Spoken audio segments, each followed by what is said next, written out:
बिस्मिल्लाहिर्रहमानिर्रहीम। जैसा कि आप दोस्तों को मालूम है कि तहरीक लब्बैक या रसूलल्लाह सल्लल्लाहु अलैहि वसल्लम के अमीर हाफिज़ साद हुसैन रिजवी और गिरफ़्तार शुदा कारकुनान को छुड़ाने के लिए APC बुलाने का ऐलान कर दिया गया है। ये APC किसकी जानब से बुलाने का ऐलान किया गया है और इनमें किस किस पार्टी को APC में आने की दावत दी गई है, कौन सी सियासी पार्टियाँ हैं और कौन सी मजहबी पार्टियाँ हैं जो इस APC में शमूलियत इख्तियार करेंगी।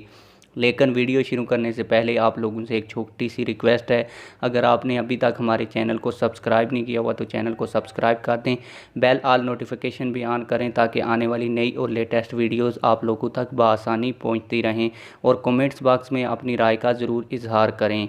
अब आप लोगों को एक और भी खबर मैंने देनी है जो तहरीक लब्बैक या रसूलल्लाह सल्लल्लाहु अलैहि वसल्लम के कारकुनान के लिए इंतहाई अफसोसनाक है। लेकिन पहले APC की बात करते हैं।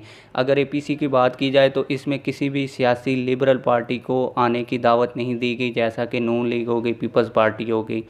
तो ये बहुत अच्छा किया है क्योंकि ये वैसे भी लिबरल सियासी पार्टियां हैं और इनका भी वही रवैया है जो PTI का है, तो इनको मद्दू नहीं किया गया। इसके अलावा इस APC के अंदर तमाम मुल्क में जो अहले सुन्नत की जितनी भी पार्टियां हैं, चाहे वो सियासी हों या मजहबी हों, उनको दावत दी गई है। इसके अलावा आस्थानों को भी दावत दी गई है और ये APC 25 मई को होगी, 25 मई को होगी, ये आप नोट कर लें। और इसमें यह फ़ैसला किया जाएगा कि अगर हुकूमत गिरफ़्तार शुदा कारकुनान को रिहा नहीं करती तो जेल भरो तहरीक का ऐलान किया जाएगा।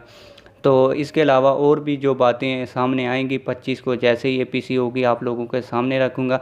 लेकिन जो एक अफसोसनाक खबर आई है हमारे पास वो भी मैं आप लोगों के साथ शेयर कर देता हूँ। ये पीर सैयद ज़हीरुल हसन शाह साहब ने हमारे साथ शेयर की है। ख़बर रियासती दहशतगर्दी अरूज पर है। ज़िला लोधरा में धनोट पुलिस का पीर सैयद बाग अली शाह साहब का टिकट होल्डर हैं ये तहरीक लब्बैक पाकिस्तान के, इनके घर के ऊपर छापा मारा है और इनकी दोनों बेगमात और 3 बच्चों को गिरफ़्तार कर लिया गया।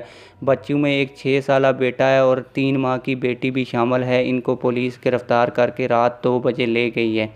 तो उम्मीद करता हूँ आप लोगों को ये वीडियो पसंद आई होगी। अगर वीडियो पसंद आई है तो वीडियो को लाइक कर दें और चैनल को भी सब्सक्राइब कर दें। मिलते हैं किसी और वीडियो में। वस्सलाम।